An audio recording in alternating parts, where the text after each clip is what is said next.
Kita kembali di Rakyat Bersuara. Saya ingin ke Mbak Lulu. Nah, saya sedikit aja, 2 kalimat boleh ya. Yang pertama, jangan ada kesan kita mengatakan bahwa satu partai saja ini yang punya masalah. Oke, Ya. oke. Ketika Fair, Bapak fair nih Presiden menyatakan demikian, saya mau sebagai rakyat, mudah-mudahan semua yang ini nih, nanya Pak Presiden, kenapa biayanya mahal? Apa bisa dimulai dari partainya Bapak Presiden dulu? Kan mumpung jadi presiden nih. Bagaimana cara membuat biaya mahal itu tidak terjadi sebelum kita kembalikan ke DPRD. Karena sekarang kekuasaan kan ada di tangan beliau dengan niat baik untuk misalnya demokrasi. Itu asta karya ya. Cita. Asta cipta. Cipta. Itu 3 yang utama, demokrasi dan HAM. Betul kan? Nah kalau itu yang pertama, ya buatlah demokrasinya menjadi tetap hakiki. Ya bagaimana sama-sama kita biayanya diperkecil. Dimulai dari misalnya partai kami sendiri gitu. Karena saya khawatir saya ngomong gini bisa dibantah kiri kanan, tapi yang di luar sana ketawa-ketawa, gitulah, ya kan? Ya kan? Karena Siapa yang ketawa? banyak lah yang memang mengeluarkan uang buat bayar tiket, antara lain. Begitu Nggak mungkin mulainya. ketawa dong. Kalau menang iya ketawa. Kalau kalah ya Wah masa kalau ketawa? orang di sini di Indonesia ini sudah menderita pun ketawa mereka akhirnya. Kenapa? Kurang lebih begitu. Nggak tahu. Masa ada 3 calon. Katakanlah nih, saya harus contoh Mbak Lulu ya. Mbak Lulu maju di Jawa Timur. Ada, saya harus sebutkan nanti silakan dibantah loh Mbak. Bohirnya yang bayarin misalnya. Terus Mbak Lulu kan nggak jadi nih. Masa ketawa-tawa? Ya enggak dong. Variasinya bisa macam-macam. Saya benar-benar mau dengar dari Mbak Lulu, mungkin kader utama, ya kemudian kan ada urunan dan lain sebagainya. Tetapi yang lain yang kalah setelah membayar uang di masa sebelumnya masih rajin maju tuh. Mengulang lagi maju di Oke, selanjutnya. nanti kita tanya. Tapi saya ke Mbak Lulu dulu. Mbak Lulu, saya mau tanya dulu sebelum saya tanya soal sikap ini. Mbak Lulu habis berapa kemarin? Saya udah bilang ya sama gini, terima kasih ya, ini menarik banget ya. Iya. Di Jawa Habis berapa duitnya dari mana kata itu Mbak? Oke. Kalau aku boleh jujur ya, jadi mungkin anggaran yang terminimalis untuk sebuah ajang kontestasi levelnya gubernur itu, mungkin ya paslon nomor 1 itu saya sama Mas Lukman. Oke, berapa boleh sebut nggak angkanya? Kalau official ya yang dirilis Kira-kira, ya, oleh oke. panitia, jadi oleh tim pemenangan itu sekitar 1,8 miliar atau apa begitu. 1,8 miliar untuk Jawa Timur, itu kecil Karena banget. apa? Karena apa? Kita memang benar-benar zero melakukan money politik. Dan kita tidak melakukan kerja-kerja kecuali kerja-kerja politik yang wajar. Sebentar Mbak. Ya. 1,8 miliar untuk bayar saksi aja kayaknya nggak cukup se-Jawa Timur, ya Nah nggak sih? ini saya mau bilang, itu kan kami ini sebagai calon yang kayak gitu. Jadi kami calon itu punya rekening ya atas nama kandidat. Sorry, berapa TPS di sana? Jawa Di sana ada TPS-nya sekitar 8.400 8.000-an ya? sekian ya. Oke. Tetapi yang saya mau katakan bahwa ternyata ada juga model-model gotong royong dalam kerja-kerja politik pemenangan seperti yang terjadi di Jawa Timur. Jadi kenapa kemudian saya dari tadi itu sebenarnya udah gemes pengen ngasih respon kepada Mas Ghazali juga ya. Karena pengalaman kita di Jawa Timur yang pertama pasti tidak ada mahar dong. Karena justru kita sedang mengusung marwahnya partai politik. Justru ini kita dianggap sebagai kerja pengabdian. Jadi kita ini dianggap melakukan tugas ya sebagai kader yang dipercaya oleh partai politik untuk maju di dalam satu kontestasi, dan tentu partai sudah membuat ukuran-ukuran kenapa kemudian saya misalnya dan Mas Lukman yang kemudian dipercaya kemudian maju. Satu hal misalnya ketika saya di Surabaya mau ke KPU gitu ya, ternyata sampai ada senior di partai di Jawa Timur tuh yang bilang, Mbak Lulu terima kasih ya karena Anda telah mewakilin kita dan marwah partai kemudian sudah dijaga. Nah bayangkan kalau kemudian partai aja sampai kemudian terima kasih kepada kadernya kan nggak mungkin kemudian kita yang akan membayar. Kenapa? Karena bentuk bayarannya itu ya totalitas pengabdian itu gitu Bang. Jadi kita sama sekali tidak ada maharnya, itu jelas karena kita kader. Yang kedua justru kita ini kemudian menyaksikan betul bagaimana teman-teman itu melakukan gotong royong. Teman-teman fraksi baik itu di DPR RI sampai DPRD Kabupaten semuanya itu melakukan kerja bakti untuk pemenangan di wilayah dapilnya masing-masing. Nggak pakai uang itu untuk makan siang, jagain segala macem. Nah kalau itu misalkan dikonversi dengan uang ya tentu jauh lebih banyak daripada yang kita sebutkan. Tetapi kan bukan untuk money politik. Misalnya anggota DPR kita di DPR Kabupaten aja, ketika mereka mengumpulkan supporternya ya atau tim sesnya pada saat mereka itu pileg, berarti mereka kan mengeluarkan ongkosnya, ya kan? Tetapi ongkos itu untuk apa? Ya ongkos untuk bertemu pertemuan. Tetapi kan itu kemudian bergandeng dengan kerja-kerja elektoral mereka. Jadi pada saat mereka reses, kemudian saat mereka memang turun ke dapil, nah mereka melakukan sapaan kepada kadernya atau kepada konstituennya, dan di situ juga kemudian dilakukan kampanye untuk Pilgub. Oke. Itu yang saya bilang ini hal yang sangat menarik. Nah, ini artinya apa? Bahwa selama kemudian kerja-kerja politik itu benar-benar dilakukan oleh partai politik dan calonnya adalah calon yang memang tumbuh besar itu bersama dengan partai yang mengusung, maka ini pasti akan meminimalisir biaya-biaya politik seperti yang tadi mungkin disampaikan oleh Mas Ghazali ya. Mbak Lulu, Ya. saya tadi perhatikan Mbak Lulu bicara Prof. EG, Prof. Effendi Ghazali beberapa kali begini-begini. Geleng-geleng. Maksudnya Unbelievable, geleng-geleng nggak percaya Iya. Prof. EG. Oh, bukan. Justru ya. Enggak, maksudnya 1,8 miliar untuk Jawa Timur, 8.000 TPS bisa lebih. aja di beberapa Bisa? kasus. Bisa, Oke. bisa. Di beberapa kasus bisa kan kader utama yang dimajukan gitu. Cuma maksud saya contoh-contoh ini. Saya undang dulu Oh iya. Bung Arya Bima dari PDI Perjuangan. Selamat datang Bung Arya Bima.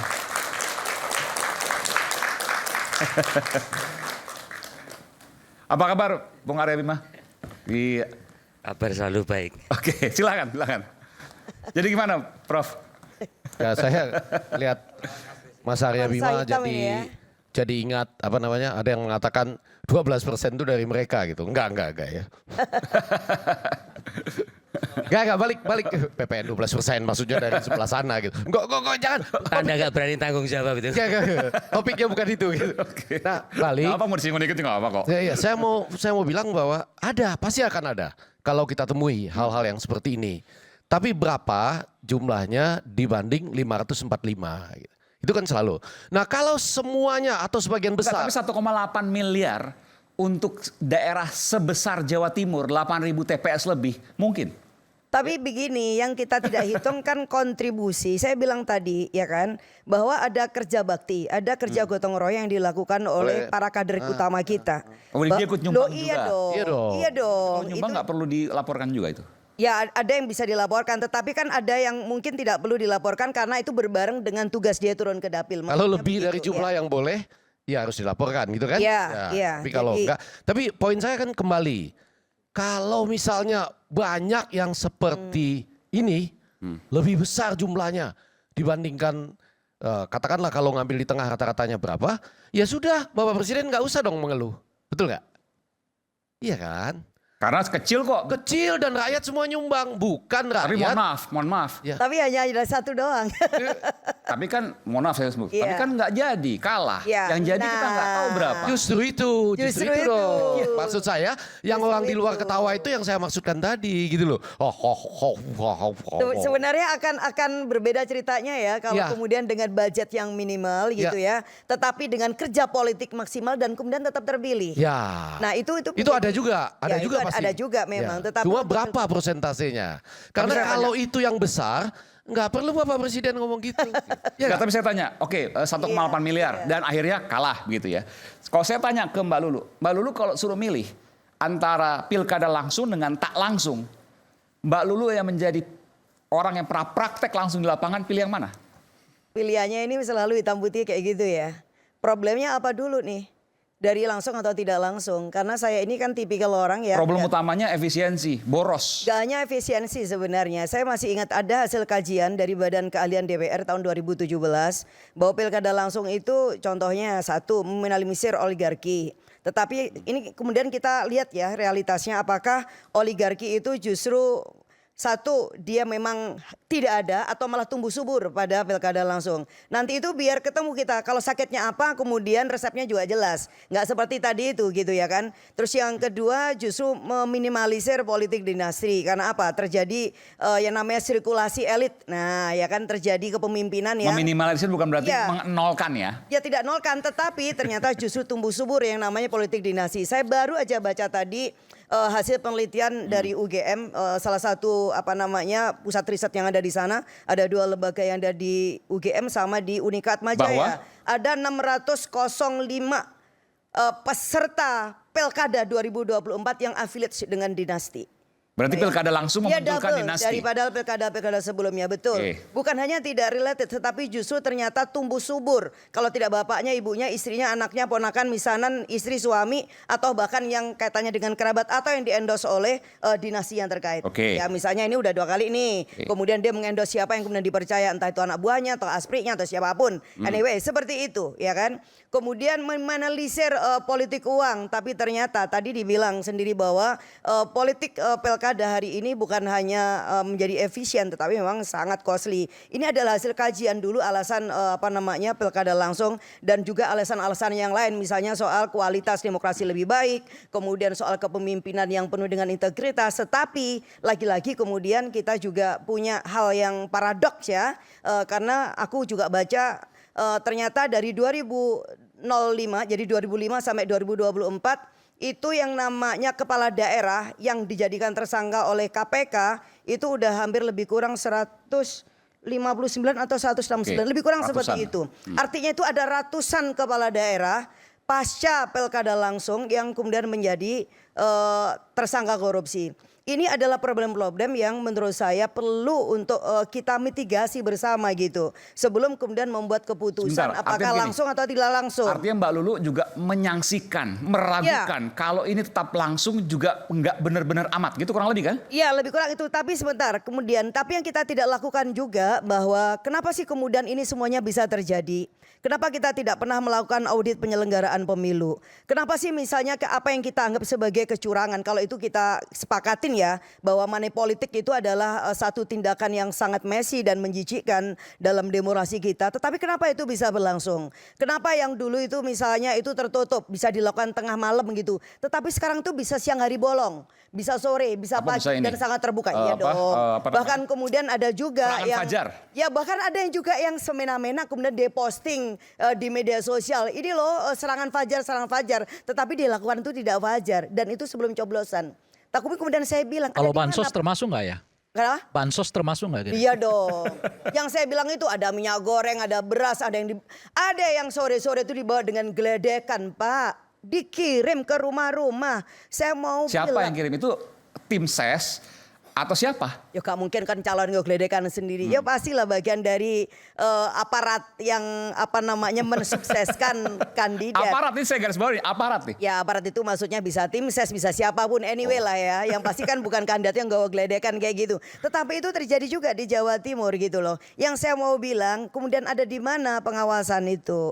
Ada di mana kemudian peran Bawaslu? Andaikan misalnya ya kan kelembagaan penyelenggara pemilu ini yang dibiayai sangat mahal oleh APBN. Konteksnya kalau ini pusat kemudian APBD. Tapi sempat dilaporkan Mbak Lulu tuh. Saya udah laporkan. Bawaslu tapi kemudian Tetapi lucunya dia bilang apa? Ini nggak ditemukan ya ada di mana titik lokasinya. Saya bilang iki loh videonya. Ini sangat terbuka, bayangkan ya kan. Bawaslu mengatakan seperti itu waktu itu. Bawaslu di sana ya. Ya ada bawa pusat juga. Sampai Pusat bawa juga. pusat juga saya sampaikan. Ini loh kejadian seperti ini sebelum coblosan seperti ini dan itu diposting di TikTok. Itu yang saya mau katakan begini Pak, bahwa demoralisasi itu udah terjadi luar biasa dan ini kemudian yang bahaya apa? Dianggap itu sebagai satu kenormalan gitu loh. Ini dianggap sebagai normal. Nah, normalisasi itu yang menurut saya itu bahaya. Nah, ini kebetulan terjadi dalam 20 tahun terakhir di masa kita menyelenggarakan pilkada itu secara langsung. Apakah kemudian ini yang kemudian kita tuju ya? Apakah inilah tujuan ketika pilkada langsung itu dulu diputuskan secara politik di DPR dan pemerintah? Kan pasti bukan ini. Tetapi tidak juga kemudian dari kondisi seperti ini lalu kemudian jawaban ya udah kalau begitu DPRD aja gitu. Tapi saya melihat gini, Ya. Mbak Lulu sebenarnya ingin mempertahankan pilkada langsung ya, sebagai praktis, tetapi dengan tetapi perbaikan ya yang dengan pengalaman-pengalaman selama ini kemarin waktu di Jawa Timur kok menyangsikan kok ya karena kayak gini gitu. Iya, karena menurut saya begini Pak. Saya masih ingat sekali ya tahun 2014 waktu itu Konbes Nahdlatul Ulama di Cirebon dan Musyawarah Nasional Ulama oleh Nahdlatul Ulama. Salah satu rekomendasinya adalah mendukung pilkada yang dipilih oleh DPRD karena dengan alasan madorot maslahah ternyata lebih banyak madorotnya. Jadi dalam pendekatan usul fikih maka pasti pilihannya hal apapun akan kita nilai mana yang kira-kira kemanfaatannya jauh lebih besar atau sebaliknya kemadorotannya itu jauh lebih kecil, itu yang kemudian jadi pertimbangan gitu. Nah tetapi kita bicara tentang pilkada ini kan harus dilihat secara komprehensif gitu ya kan. Nggak bisa kemudian pilihannya kalau nggak A atau B, ntar dulu, lebih baik ayo kita audit lebih dahulu deh, gitu. Jadi audit demokrasi, audit penyelenggaraan pemilu itu penting sehingga kita berada di titik yang tengah, yang fair dan kemudian akan ketemu solusi yang terbaik bagi demokrasi kita. Gitu. Bang Rey ada komentar soal ini? Ini langsung apa yang dirasakan, apa yang digundahkan disampaikan barusan ini. Pedih. Saya menanggapi Mbak Lulu atau menanggapi Mbak Lulu dan mungkin menilai dari apa yang kemudian menjadi topik kita kali ini. Atau pilkada langsungnya gitu. Iya, silakan. Saya sih menanggapi pilkada langsungnya aja lah, karena pasti nanti jawabannya juga masuk ke apa yang disebutkan Mbak Lulu. Tapi setuju apa yang disampaikan Mbak Lulu tadi ya? Itu kan pengalaman dan itu semua pengetahuan kita sebetulnya gitu. Kita sudah tahu maksudnya rahasia umum. Oke, begitu-gituan gitu. Cuman ya itu tadi saya mau ngomongnya, makanya saya mau sistematisasi deh. Jangan masuk di tengah-tengah, itu di tengah soalnya. Saya kira pernyataan Pak itu kan dimulai oleh pidatonya Pak Bahlil kan. Lalu ditanggapi oleh Pak Prabowo dengan nada yang kurang lebih sama. Pak Bahlil kalau saya baca pidato itu lebih mengungkapkan biaya peserta yang mahal. Sementara Pak Prabowo kalau saya tangkap dari pidato itu mengeluhkan biaya penyelenggara yang mahal juga gitu. Jadi klop lah dua-duanya masuk nih. Baik sebagai peserta maupun sebagai penyelenggara dianggap mahal dua-duanya. Baik yang dikeluarkan oleh pesertanya dalam hal ini paslon maupun penyelenggaraan pilkada kita dalam bentuk anggaran negara gitu. Saya mau mulai dulu jawaban yang sedikit agak lucu atau terserah lah. Saya mengatakan begini, Pak Bahlil itu kan tiba-tiba mengatakan pilkada ke DPRD itu karena pilkada 2024 ini Golkar mendapatkan keterukan yang luar biasa. Jadi saking teruknya lalu ngambeknya itu jangan main-main langsung deh, sekarang ke DPRD aja, kira-kira begitulah. Terpuruk. Kalau kata orang Melayu teruk ya, terpuruk gitu artinya. Nah, jadi karena terpuruk ngambeknya udah deh jangan main kelereng, main ini aja kan kira-kira gitu tuh. Kalau kita buat langsung itu kelereng gitu kan. Nah, makanya saya bilang yang direvisi itu bukanlah undang-undang pilkadanya, tapi bagusnya yang dievaluasi itu adalah kepemimpinan Pak Bahlil sehingga kok bisa kalah dalam 6 bulan ya di dalam pilkada, di mana 6 bulan sebelumnya mereka pemenang pileg nomor 2 tapi begitu masuk di pilkada mereka teruk sekali. Nah kalau begitu yang salah yang mana? Ya evaluasi dulu kepemimpinannya gitu loh, baru kita cari-cari nanti masalahnya di mana gitu. Itu pertama. Nah yang kedua, argumen yang agak seriusnya, saya nggak menemukan realitas apa yang mereka sebutkan ini.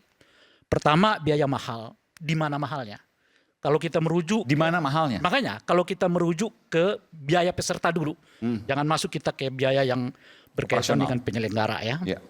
Tadi Mbak Lulu mengatakan 1,8 miliar.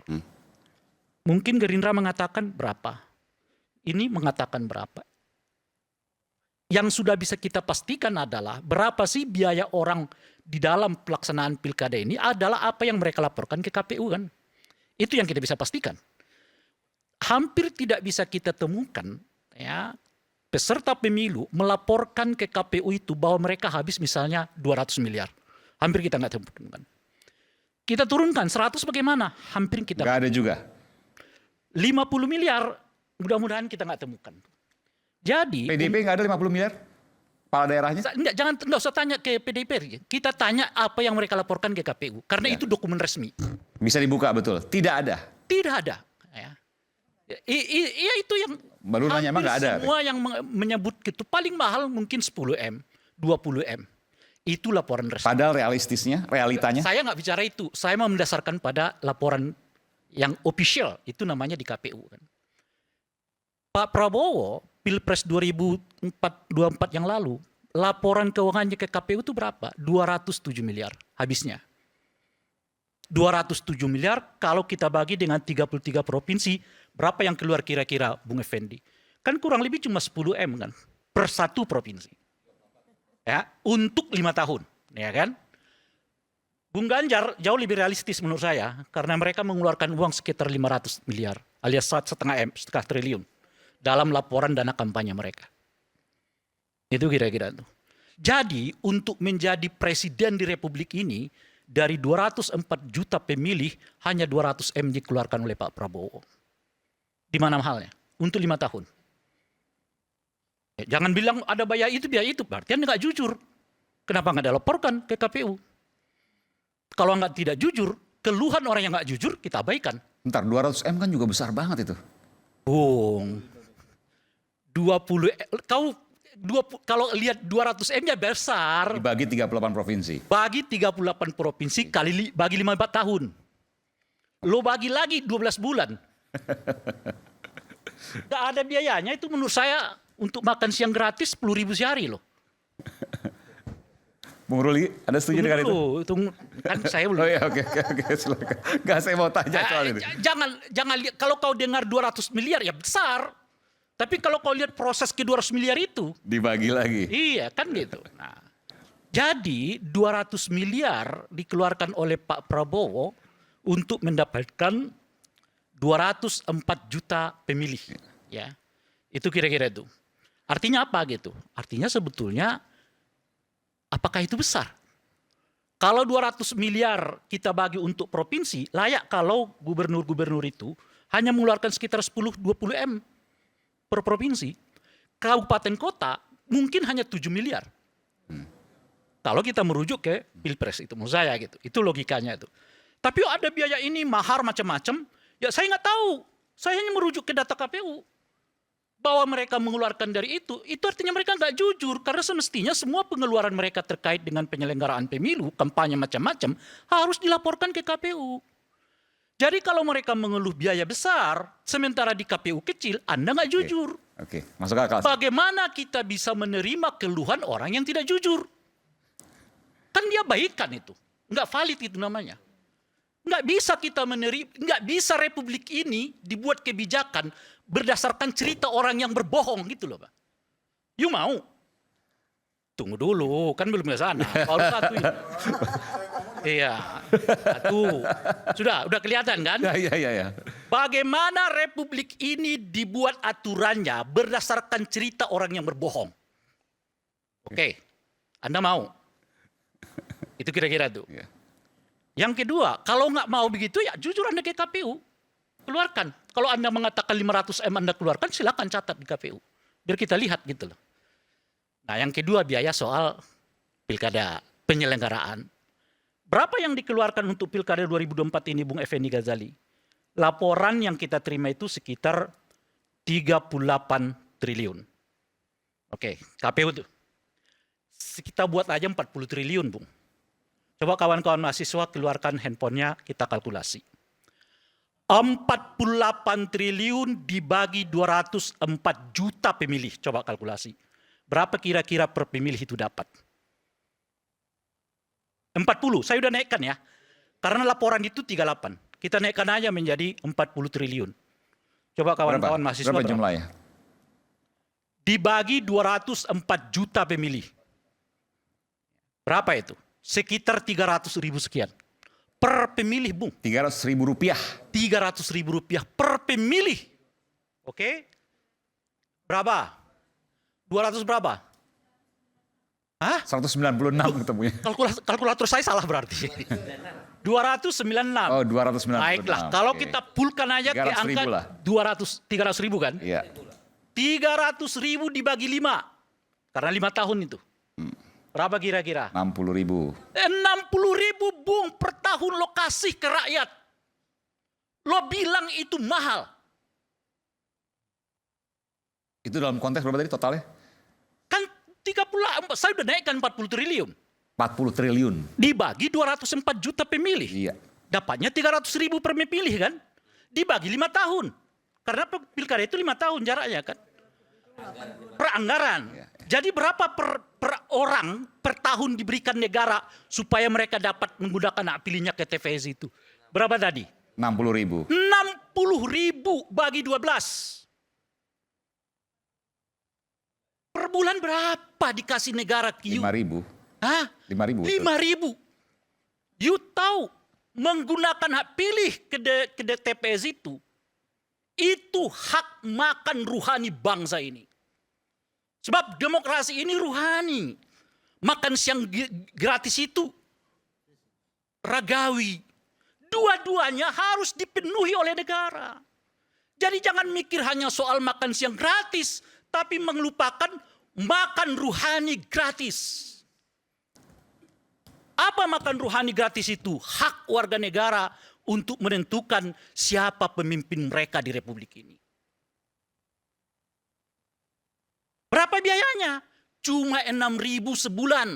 Makan siang gratis 10.000 sehari. You mau bilang di mana mahalnya?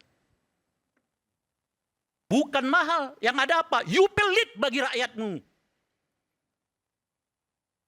Rakyat hanya minta 6.000 per bulan supaya ia bisa datang ke TPS menggunakan pilih. Itu Pak Anda mengeluh. Ada yang mengkorupsi uang negara 270 triliun. Mana pernyataanmu? Mana kemarahanmu? Mana pidatomu? Yang ada bahkan kau mengatakan koruptor-koruptor itu kita maafkan kalau uang mereka dikembalikan. 270 triliun kalau kita bagi dengan 40 triliun, Bung, itu artinya 4 kali pilkada kita bisa buat. Alias 20 tahun. Ada yang mengeluh nggak? Nggak ada. Ada pidato nggak? Nggak ada. Ada ketua partai nggak yang maki-maki? Nggak ada. Tiba-tiba sekarang diputuskan hukumannya di bawah tuntutan jaksa. Ada nggak pidato presiden yang mengatakan saya geram kok tiba-tiba orang sudah ya mengambil uang negara 270 triliun tapi masih dihukum dengan hukuman di bawah tuntutan jaksa? Nggak ada pidatonya. Ini maksudnya Harvey Muiz ya? Saya tahu. Oke, kita akan kembali saat lagi. Tentu nanti kita akan memberikan kesempatan pada Bung Hendar Sam untuk menjawab ya. Saat lagi, tetap bersama kami di Rakyat Bersuara.